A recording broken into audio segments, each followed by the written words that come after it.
You are ready? Yeah, we are. All right, ladies and gents, let's dive into the podcast question.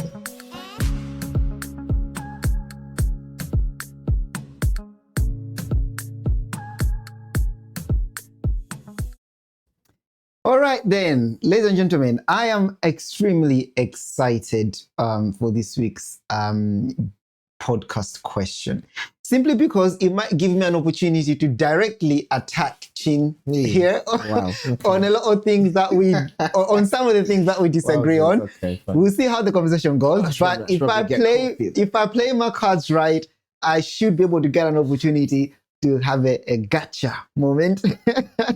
Some of you might be thinking that's not a very good spirit to enter a debate with. Oh, no, not here at OPOV, because we say what we mean and we mean what we say. It's not for the sake of being right. It is to hopefully go back and forth and then come up with the ultimate understanding that will help us and Christians at large. And for any unbelievers listening, hopefully it could be your converting point. Conversion? Genre, I think. One of them, right. So then, the blind leading the blind. Here's what I'm going to do. I'm going to give a very, very, very long intro. Oh, okay. Because make it interesting. I want to lay the foundation properly. And then I'm going to let you come in and you can address anything that I've said up until that point. You can go in as hard as you want. It doesn't matter. Don't worry about structure too much. Okay. Yeah. Fine. And then we'll take it from there. Okay. Please, if you are very interested in what we're talking about, do comment and let us know your thoughts as well. We do read the comments when we do get them. Even though we may not reply to every single one day you might log into a new episode and we are discussing your comment. So go in as hard as you can. Right. So I'll start with the question.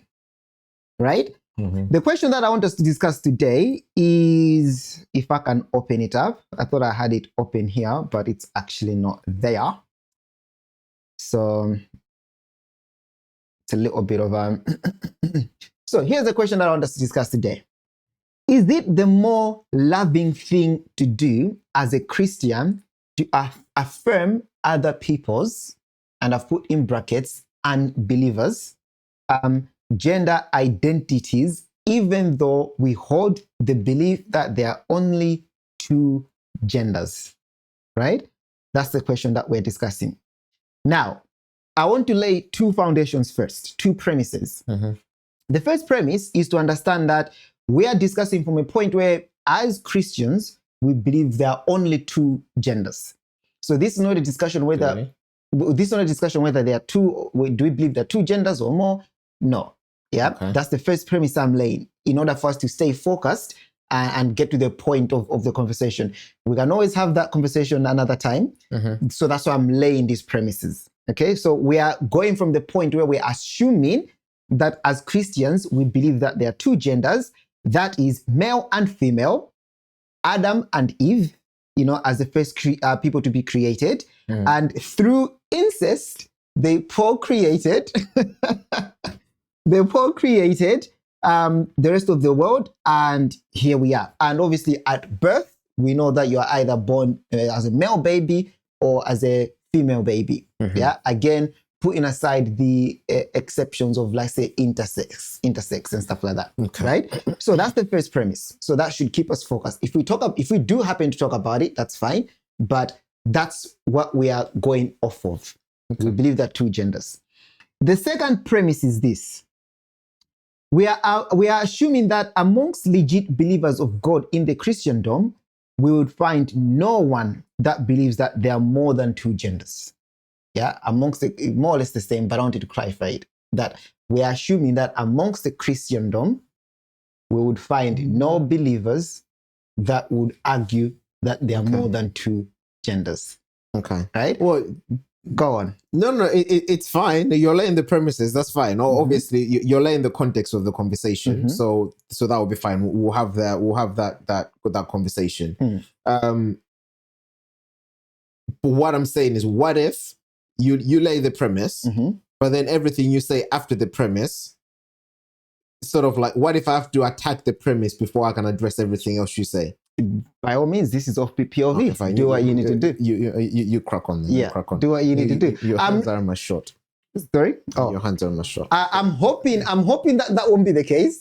No, that's fine. But if it does come to that, you can do that. Now, based on those two premises there, therefore, this is really about how to interact with the world at large. Okay. That's why I gave those premises. Okay, fine. So we as a Christendom are sitting here and looking at the world at large, like what we've just done in our 4 YouTube shorts, right?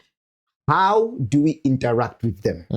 In the context of gender identities. Are we together? Okay, yes, yeah, that's fine, that's fine. At this point, I would like you to play the clip, please. Oh yeah, so there was a clip for this section. Okay, look. Absolutely not women. And that's why we're playing the crazy game right now, is because we have people that are trying to parse reality and say, well, I believe trans women are women, but they're also biological men. Like, the fact that we are calling them trans women, it is because they are not women. I am a woman, and no matter how you feel on the inside, you are never going to be a woman. And that disagreement, that fundamental disagreement, is the reason why we are playing the crazy game. I won't play it. I will not address a man that is in a dress as a woman. It's insulting to me. It's insulting to the things that actual women lived through in their lives. And, you know, you can play Halloween, you can put lipstick on a pig. It is still a pig, and it is just Halloween. So I just feel very strongly about that, and I wanted to make that clear. And that this is a large part, though, Piers, going back to your point of why, because Connecticut, dyed-in-the-wool Democrats, I guess you could say, and they moved away. And the trans issue was the #1 reason that they did. Yeah. What trans women are absolutely not women. And that's why we're playing the crazy game right now, is because we have people that are trying. I think it's looping, so that's fine. Okay, fine. Yeah. Sorry, I almost lost my composure there. You can put lipstick on a pig. It's still a pig. Okay, fine. Interesting. Right. So the reason I wanted to play that clip there is because Candice Owens, who we indirectly on Offbeat POV, we do look up to her because she's very outspoken, she's very straight, she's very clear, she makes her stands well known. And as of I think a year and a half ago, she did start coming out saying that actually she's taking her Christian journey a lot more seriously, and she's had quite a lot of conversations in that context. So she's essentially what Offbeat POV is, which is we might talk about anything and everything, but it's always from a Christian point of view. Her stance on this matter is that I will not play the crazy game. Yeah, just because you put lipstick on a pig, I'm not gonna then say that, oh, that's a lovely child you have there. No, it is still a pig. She's not gonna pretend it's a child. Okay, so that's the conversation we're having. Be ye in the world, but not of the world. Where do we stand with a man that's clearly a man, but they have decided to be a woman and now demand of you to call them a woman? As a Christians, should Candice be playing the crazy game? So that's my long introduction. That's where we are. That's what we want to talk about today. I'm at work. I meet a certain person, you know, of that nature. I go out to a restaurant. I go out to a sporting club. I go out, you know, I'm on a plane. There's a flight attendant. There's a person next to me who is talking to me, you know. All the interactions that we have outside of our community as we are in the world, in connection to gender identities, what is our responsibilities, or what should be our response to that? Or does Candice have it bang on the money? We're not doing it. Whoa, that's loaded, isn't it? That's why we had to decide that this is what we're talking about, because we can't talk about everything at once, because that's enough in itself. Okay, so in this context, we're asking about, let's say we'll keep it simple. We're talking about a man who's decided to identify and present as a woman. Yes.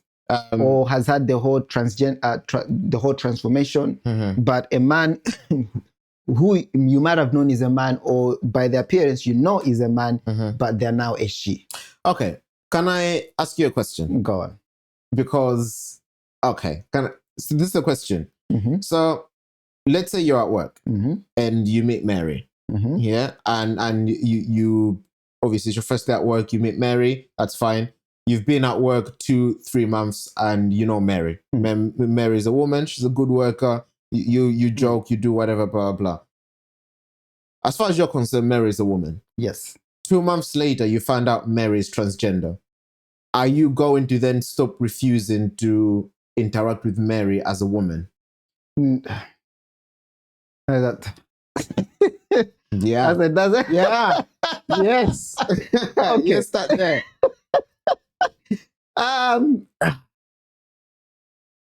The fortunate thing about that example you've given is that I didn't know. Yes. So by all my measures and calculations and everything that I saw, Mary was a woman. So I continued to interact with Mary as a woman. Finding out that she was a man, now a woman, would definitely shift things in me. But I think at that point, I have a cop-out answer. And the cop-out answer is, it's a tough one. Yeah. I think I would continue referring to her as Mary, but I can't speak to her as to how comfortable I would be. I would have to look at, again, I can't speak to how closely I work with her. Is there anything I can amend in that situation to change certain things? I'm not sure, but it would definitely be uncomfortable, because the fact is that I now know. Because I now know. So why would it be uncomfortable? Because it's not like you were flirting with her or anything. Like you were looking at her as a potential suitor. If I was, then who? No, that's a different discussion. But I'm talking about she was a colleague. She was just a colleague, and you were uncomfortable in the sense that maybe uncomfortable is not the right word. But what I'm saying is that I now know, so I can't ignore that information, right? I would try as much as possible to keep things as normal as they can be. Yeah. So, okay, fine. With all that rumbling, I think I've arrived to my answer. In that case, I would continue things as they were. I think that would be my answer. And to be honest with you, I think most people would. I think anyone who would, I don't know, for some reason, let that information, I don't know, rock them mentally. I think it would rock you mentally, though. It has to. If it doesn't rock you mentally, then I would challenge your beliefs as well. Because what do you mean? What do you mean? Why? I would, because okay. No. Let me put it. No. I mean, obviously, in terms of it's a bombshell to find out. Yes. So especially for someone who holds the idea that men are born women, stay women. I mean, men are born men, they stay men. Women are born women, they stay women. If you hold that belief, finding out that someone you thought was a woman used to be a man will be a bombshell. But ultimately, the way you've been interacting with them for 2 months, unless you were maybe like thinking of them romantically or doing those kind of things, then you may have to adjust yourself. But aside from that, I think most people will just continue to interacting with them as they would. Yes. Obviously, you now know this thing. Yes. So, but the reason I asked that is because I always ask myself this question to say, we allow people to choose their own names. Yeah. So for example, Alex can decide, maybe, I don't know, they want to be called James because maybe they like James, maybe it's their middle name, maybe middle name is a bit different. Maybe they just like James. And then to just to everyone else, oh, hi, my name is James. Hi, my name is James. Everyone says, oh, hi, James. Hi, James. Hi, James. Maybe 2 years later, you find out, oh, James is not actually my birth name. It's just Alex. Oh, okay. No, James. It carries on. So for me, I always ask, how much of that principle do I apply to someone who decides to present as a different sex? That's the question I always ask myself. How much of that principle do I transfer over? Because there is a leeway of allowing people to choose how they present themselves, how they introduce themselves to the world. We as humans, we do allow that leeway. So how much of that do I transfer over? That's always the question I ask myself to begin with. I'm not giving any answers. I'm just that's a fair place to start. That's a fair place to start, in the sense that, again, the example you've given is very specific. It's saying that, okay, fine, you're at work and you had a non. I accept that. That's a different ballgame. Not a different ballgame, but I accept that it is quite challenging, in the sense that we have to make sure that we don't let our discrimination tendencies or prejudices or whatever get the better of us. Because it's not about judging them, so it's not like they are unclean or anything like that. So yeah, it is very important that, as far as possible, your interactions with them remains the same. Yeah, I guess unless, of course, if you know, it's my right to not let anybody into my personal space for whatever reason. And if I feel like you shouldn't be in my personal space because of that, I do believe that is my right. You know, leave my bubble. I'll leave your bubble. We will interact and high five and things like that. I do believe that's the case.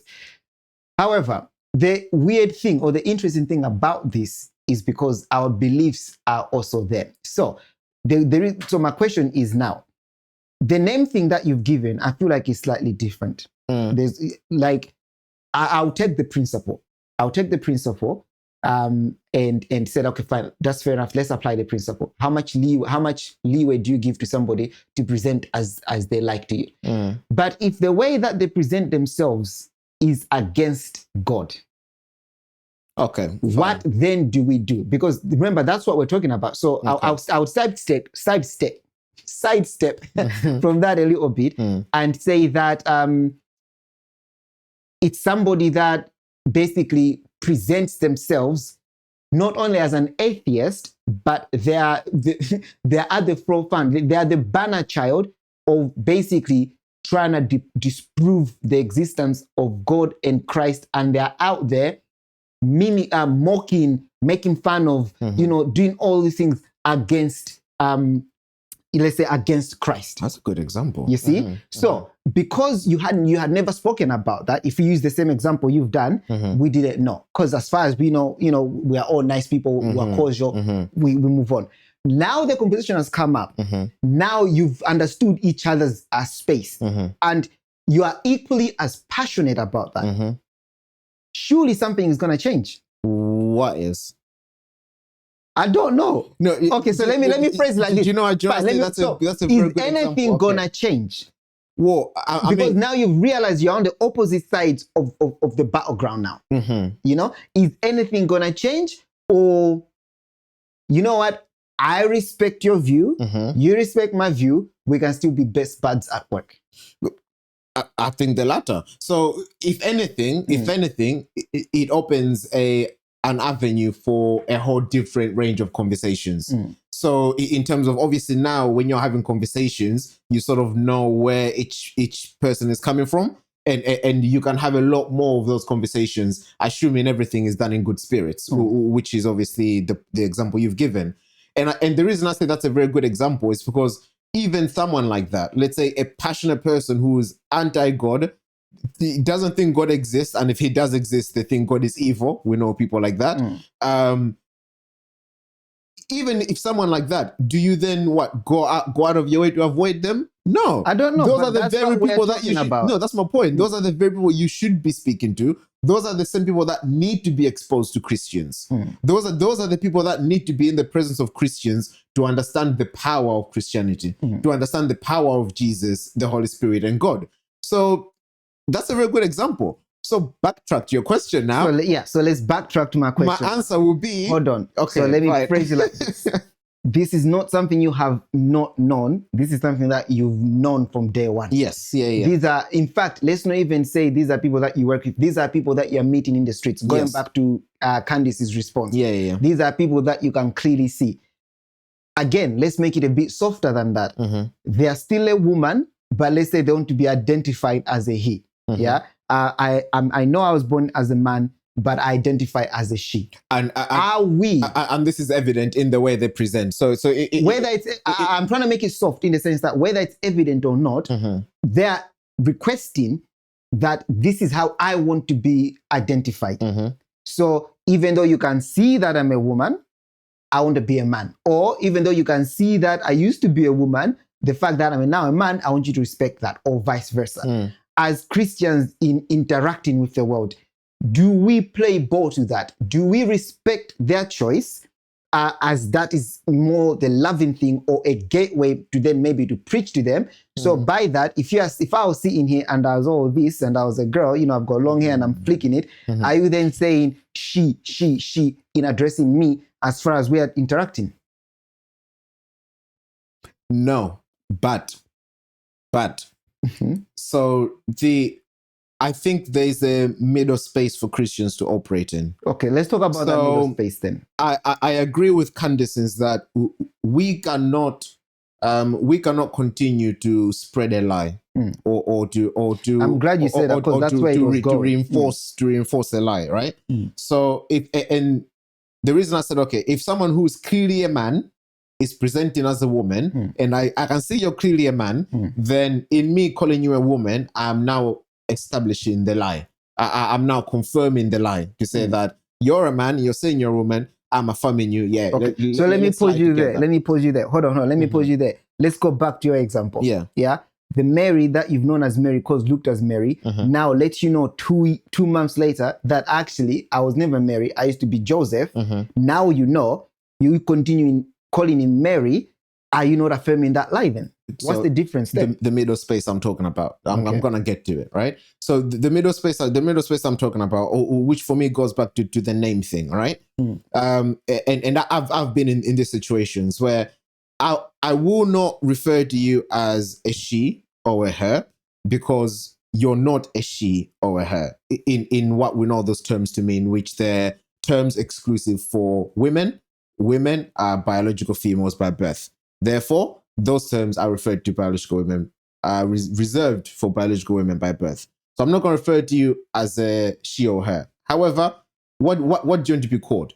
Right? And I've been in this situation in my old workplace where there was a person who was, I'm not sure what they were, but they wanted to be called a she, and they weren't a she, is all I could say. But the good thing for them is that they had a unisex name. I think it was, I think it was Jordan or something. Jamie, I think it was Jamie. So I was like, so Jamie. So every time I needed to refer to them, whether to them or to someone else, I would say Jamie. I wouldn't use a pronoun. I wouldn't say he or she. I would say Jamie. Jamie. Why? Because that's the name they've chosen to be called by. So likewise, with your example of this person, I'll ask, what's your name? You know, so if they say their name is Mary, okay, fine. I'll use Mary because that's the name they've chosen. That's the name they want to be called by. I'll say Mary. It's their right to choose the name Mary.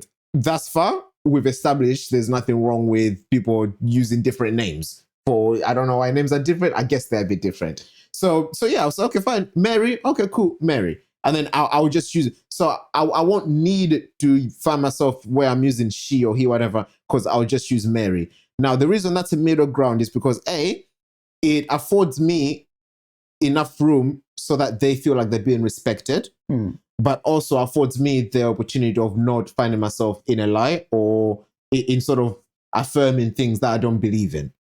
So if we do become close or we do become friends and we talk and maybe they pick up on it, like, oh wait, you always refer to me as Mary, you know, you never use a pronoun. And if that's the conversation they want to have, I'll have that conversation. Listen, you chose for your name to be Mary. I respect that. You have the right to choose what name you want. However, these are my beliefs. I believe a man who's born a man remains a man. A woman who's born a woman remains a woman. I don't think you can switch from man to woman. Therefore, I cannot, in good conscience, refer to you as she or her. However, I'm happy to call you Mary because that's your name. Even though you know that that's what I want to be referred to, and you avoiding to refer to me as those pronouns deeply offends me and it hurts me. Well, a compromise has to be reached somewhere because I'm not referring to you at all. I'm calling you by Mary, which is the name you've chosen. So it's not like I'm saying no. I'm gonna call you Joseph. That's completely different. So and this is what we're talking about, how there's always going to be give and take. You can't have everything you want in the world, and we have to be okay with that. If they're to the point where no, you just can't call Mary, you have to call me she. That's a different matter. Now you're the ones that we need demons casting out of. A conversation is not gonna work with you. A demon has to come out of you, because I think any understanding person should be able to respect that. Okay, you know what? Fair enough. You choose to call me Mary. My name is Mary. Okay, cool. I think that should be okay, no? You don't think? I think that's a reasonable compromise. I think, depending on the person that you were speaking to, that would be a reasonable compromise. But I do believe that the agenda of that side looks for, not attention per se, but looks for exactly moments like that. So somebody would be asking you, well, no, how come you never refer to me with my chosen pronouns? How come you always say my name? So upon having that conversation, then I understand your stance, and your stance basically you are actually telling them that no, I cannot acknowledge you as a male, as a female in that context. So even though you are using their names, you are actually saying to them that no, I can't. I don't see you as a female. I don't believe you are a female. I don't think you ever be a female. You see, which is the exact same thing that they want to be seen as. So for them, it's not just about you addressing them. It's about you affirming that change. Now you affirming that yes, you are a woman. But so if somebody is sitting there and they're telling that no, I feel like you don't see me. I feel like I'm nothing to you. I feel like you're actually hurting me because you are choosing to ignore, or rather you are telling me that I can never be this thing that I am. What kind of Christian are you that would hurt somebody like that? Should you not care about how I feel? I do care about how I feel. That's why I'm calling you And how Mary. I feel is that the fact that you can't affirm that I'm a woman hurts me. No, you see, now this is different because now we've gone into a conversation of ideologies and beliefs. This is no longer a matter of interactions and social interactions and being considerate about how you communicate with someone. People. This is now a conversation of ideologies and beliefs. And if that's the case, we're not talking about feelings anymore. We're not talking about how I feel or what I think. No, we're talking about ideologies and beliefs. What do you believe? What do I believe? So I'm sorry, we're not having a conversation about feelings. I'm being considerate in your feelings in that I'm using Mary. Because I could simply say, there's no way you're Mary. What's your real name? Could I not? If someone is presented as a woman, who are you? if I wasn't being considered, I would say, no, don't stop. Who are you kidding? Your name is not Mary. What's your actual name? Stop it. But no, I'm being considered. Okay, fine, Mary, let's run with it. Now, if like I said, obviously, sometimes it's relevant, sometimes it's not. But if it gets to the point of having that conversation, then I would say, no, it's a conversation of ideologies and beliefs now. Now, my ideology, my belief, my faith tells me this. My worldview tells me this. I appreciate yours tells you different, but you have to understand mine tells me different. So at this point, we either just have to look at each other's worldview and say, okay, cool, I respect it and move on. Or let's fight to see which one is right. But then that's a different arena now. Because now it's a back and forth. Now we get to you have to be okay to be offended. If you choose that route, you have to be okay to be offended because now we're battling to see whose worldview is better, whose worldview is right. And if that's a conversation, someone is going to be offended. So someone comes to you as a Christian and says, I still feel, I feel very awkward. I feel very uncomfortable, even though I'm addressing them as Mary. The fact that I know that they're not Mary is really uncomfortable to me. What are you saying? Well, I'll ask them to them. Oh, fair enough. What's the alternative? You tell me. What do you think? What do you think should be done differently? What's the alternative? I'm asking you. There was a story. I want to know what you think about this story. I'll send you a clip later on. Maybe we can include it if it's including worthy. At a school somewhere or at an organization somewhere, an email was sent out asking people to say how I think was it a signature, email signature, something to do like signatures or whatever, or how they want to be referred to as well. You know how they always do. What are your chosen pronouns? You heard about it. People do that. Yeah, at the bottom of the emails. Yeah. You know, what are your chosen pronouns? What you want to be referred to? You know. So I think there was he, she, her. They will probably be there. Them, and there was another section called other. So this guy clicked other and wrote adult male something. I'm an adult male. I'm an adult human male or something like that. And he got in trouble for that to the point where he got fired from his position. In all fairness, the reason why he got fired or lost at the tribunal or whatever, and now he has to pay, let's say, £12,000 in legal fees. He has to, legal fees. Okay, yeah. Fine. Is that he did admit that he did do it as a provocation, so to speak, because he was, I guess he was annoyed, so he wrote adult male human being or something like that. I'll get you the clip.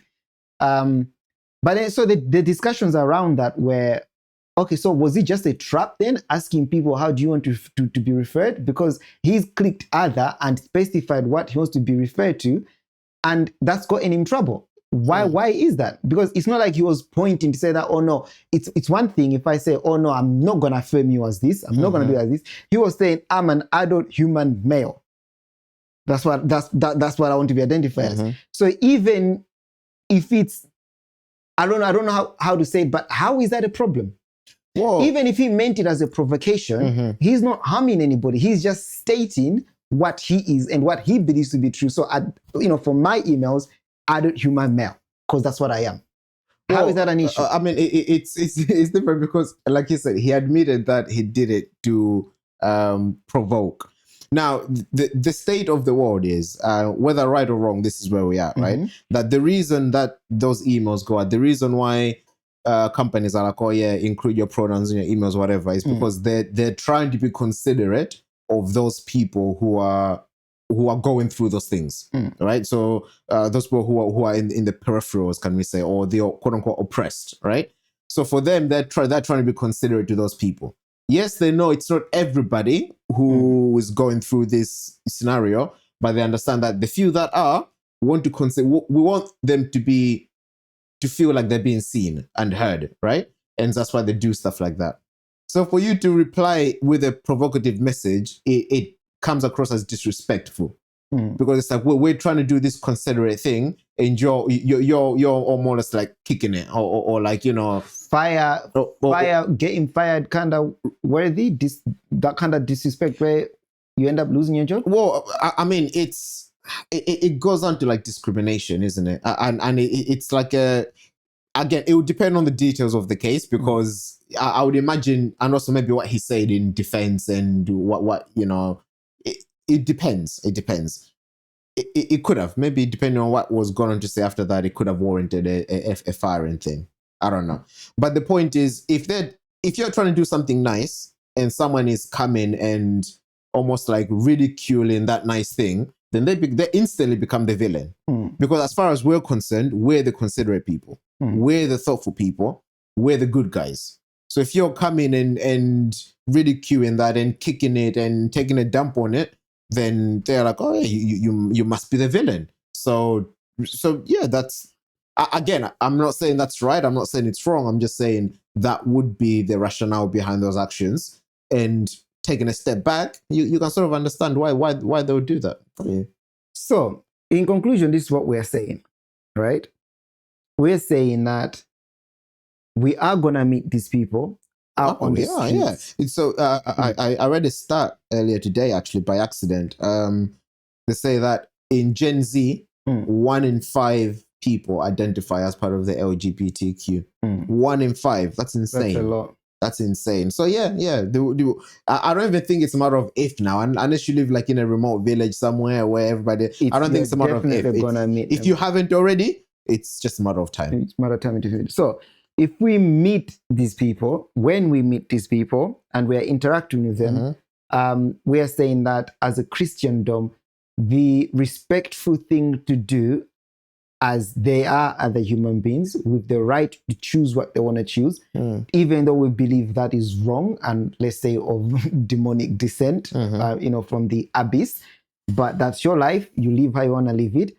In order for us to not come across as discriminating or judgmental or anything, or as oppressors, basically, we will play the middle bit where we will address you by your chosen name, because that is something that allows us to address you without compromising our beliefs on what is more important thing, which is the way God created things. I mean, all things being equal, you are right in that there are some people who are actively going out trying to find those people that think differently to them. Those people that are actively trying to find trouble so that they can plaster you on TV. Oh, this one is a homophobe, is a transgender phobe, or all these phobe. We are saying that if you find yourself in that space as a Christian, sorry, that's your lot in life. You make your stand. You stand up for your God. 100%. And I was laughing to myself 100%. As I was thinking about this. I was going to tell the people that in one of my disclaimers, please understand, we're not trying to offend anybody. we are not the tech brothers. You stick us in prison, we are gonna crumble. We will cry. Won't even make it to court. We're just going to call for the police. No, we'll take everything back. We didn't mean a thing we said. What Jonas, just give us a script. We'll read it out. Word forward. We're not gonna be out here saying, even if we go to prison, we will be okay. We will not be okay. Jeez, no, that's not true, by the way. What do you mean it's not true? What do you mean? I don't know if that's not true or not. I'm just saying, prison is the last resort for me. No, but if it's unfortunate, and by God's grace, I want to believe that He's not going to allow you to come in contact with someone like that if you're not equipped or ready to make a stand, right? In an appropriate manner. In an appropriate manner. Now, obviously, the responsibility is still on us Christians to read our word, to study, to make sure we know the word, because the Holy Spirit can only remind us of things we know. So it's still on us to obviously study and to know what we know. And if we're in that situation, you make a stand. We can't compromise our belief or the word of God. However, the word of God is plastered with how we're meant to present ourselves to the world and to unbelievers, which is in a way that it brings no disrepute to Christianity and to God, in a way that reflects positively on Christ and His message and everything else. Because the Bible says, in as far as it's down to you, make sure you live at peace with everybody. Not paraphrased, quoted, but maybe a few words. As long as that's not meaning that you have to live a lie or affirm to a lie. Exactly. Pretending that the plate you're washing that's clean is dirty. Hey, no. That's definitely not the thing. Am I not living a lie when I'm pretending that a plate is clean when it's not clean? You're not pretending it's clean. You're just cleaning. You're cleaning a clean plate. But anyway, that's fine. That's his issues to sort out off air. But yes. So if that is the case, where you do find yourself in that situation, then you do what you need to do. But other than that, I think the Bible is very clear that we are meant to be stewards of, not stewards isn't the right word, but like light bearers, light torturers, right? Where there's a verse, I can't remember where it is, but it pretty much says that we conduct ourselves in a way so that the world has no bad word to say about us.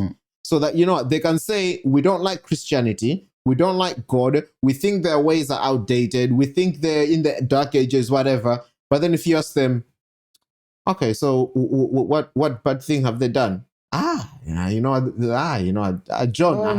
is really nice. He's never affirmed my identity. Yeah. John is really nice. Oh yeah, no, he does this for me, blah, blah, blah, blah, blah. He says I can never be a woman. You see, so that the only issues that the world should have with Christianity are things that have to do with the word and Christ and God. Other than that, it's our duty to make sure that we don't live a lie as much as possible, or affirm a lie, but we will play the middle ground.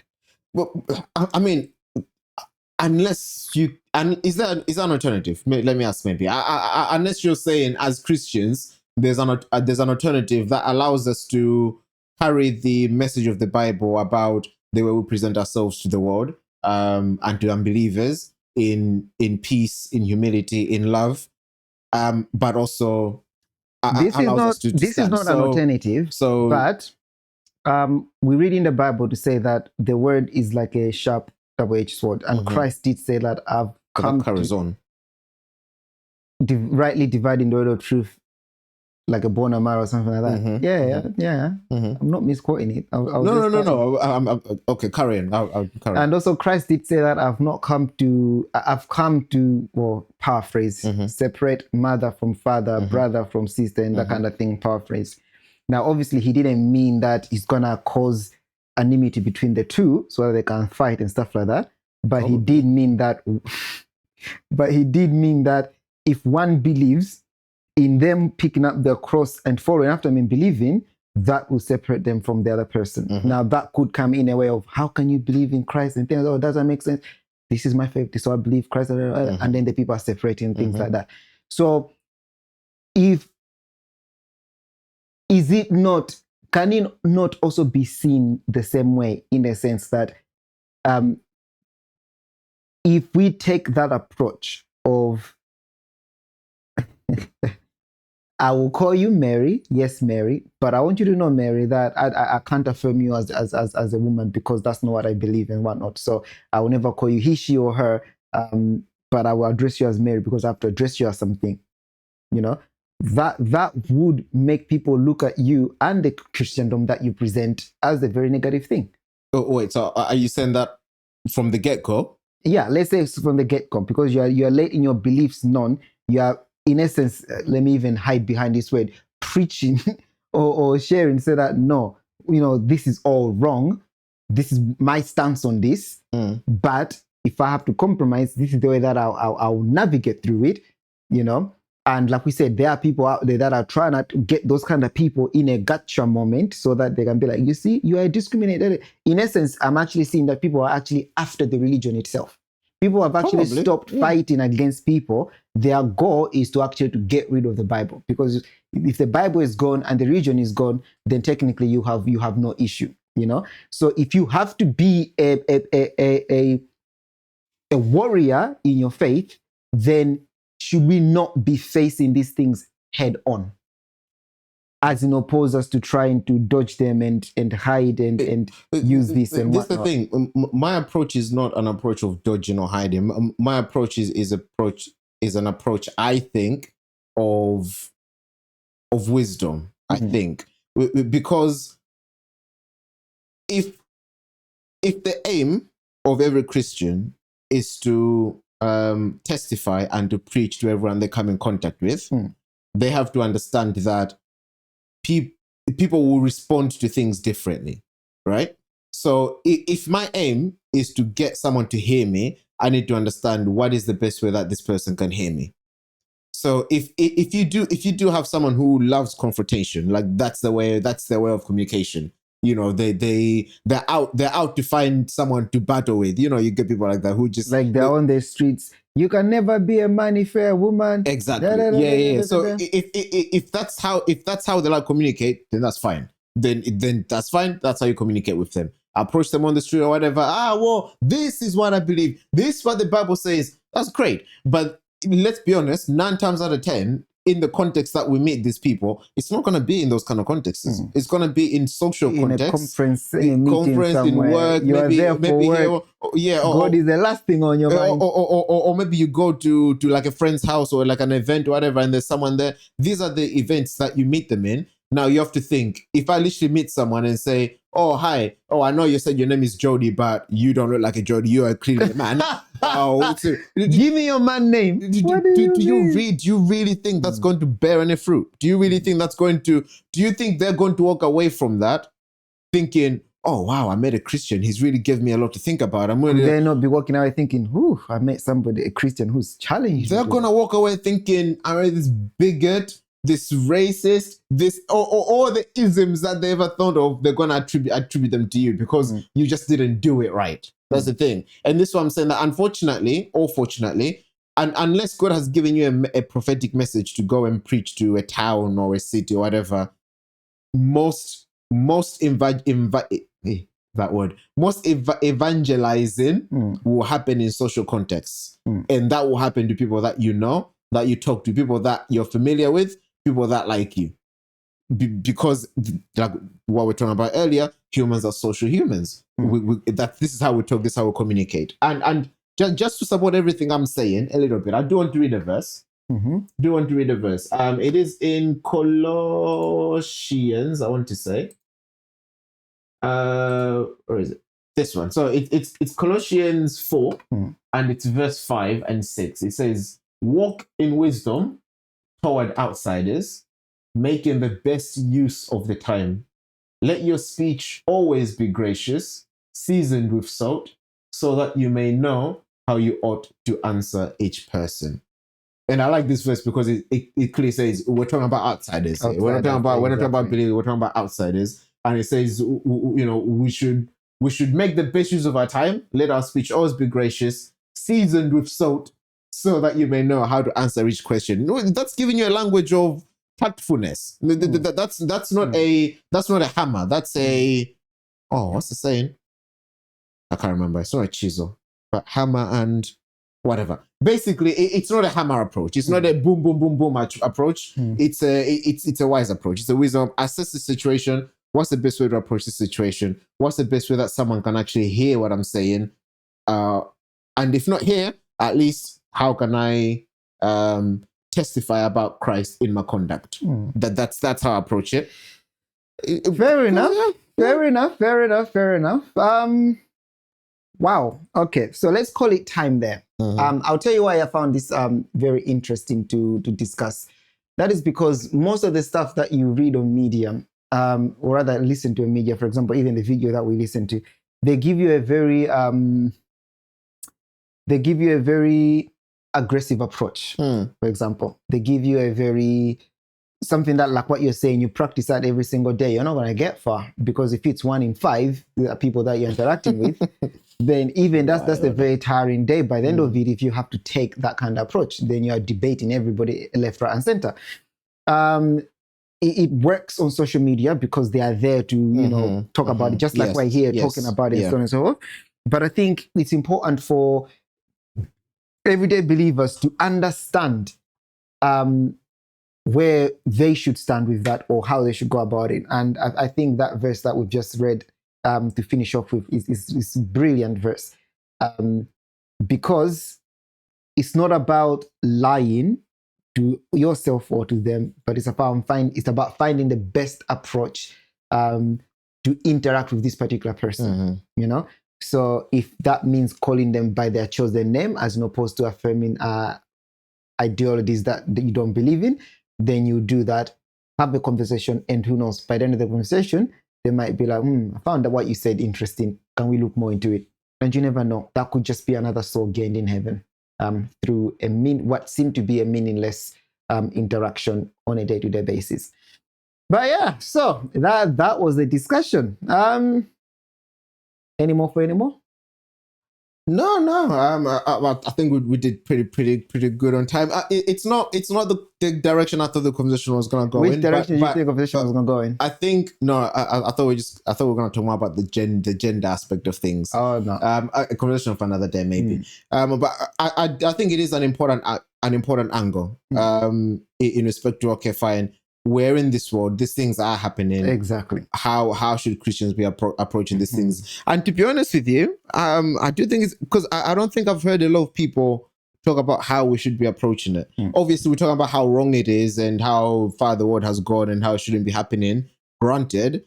But then, okay, it is happening. It is happening. We are in the world. We are interacting with them. Exactly. How are women? How should we be interacting with them? So, and yeah, you just reminded me of another aspect on that note. Just very quickly, 10 seconds, 15 seconds. What if you are at a swimming pool and you find them in the women's spaces or in the main spaces? What are you doing then? I mean, I can pretty much guess the answer as well. But what's the answer? I mean, as long as you are covered and you are behind. I had to start thinking about it. I think I didn't have an answer ready. For me, what's the answer? If most changing rooms always have a cubicles. As long as you are behind a cubicle, what's the issue there? You see, you are behind. I mean, it's not ideal, and I can understand, especially for female, because we're talking as men, right? But for female, it can be very intimidating. They can feel kind of vulnerable. What if that man just bursts into this door? Kind of all those kind of things can go into their mind.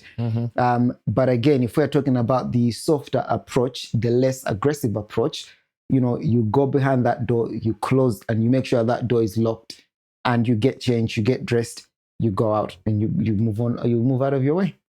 Because the alternative to that is now, making sure, get up. I mean, it also depends though, because and this is what I'm saying about you always read the situation, because if you observe that this person, let's say it's a man in a woman's changing room, if you observe that they're trying their best to be respectful of the space, obviously in their heads they're identifying as women, that's why they're there, but you observe that they're trying their best to be respectful of the space, then I think what you're saying is right. You navigate the space as best as you can. if let's say they identify as the woman, but they're there in the woman syndrome naked with their willy dangling and striding around, then no, I'm sorry, that's a get out moment. Because that's arrogance almost. That's intimidate. No, that's a get out. That's the get out moment. But then under what premises are you saying get out? Because they identify as a woman, they just haven't done the transformation. So just we know women how they're like, you know, just like women would feel free in front of other women and walk around, they also feel that freedom, and there would be a lot of arrogance in the sense that the reason why this is a big issue is because these people are going into those spaces and they want to feel free because they also identify as women. I'm sorry. So they want to the same privileges. Not yet. Wait until your operation and then maybe we can have the discussion. Until then, you have to take the necessary. This is what we're talking about being considerate of other people. So fine, I get your journey you're going through, but until you get to a point where your presence is not going to intimidate the women around you, then you have to take this necessary. That's your burden to carry.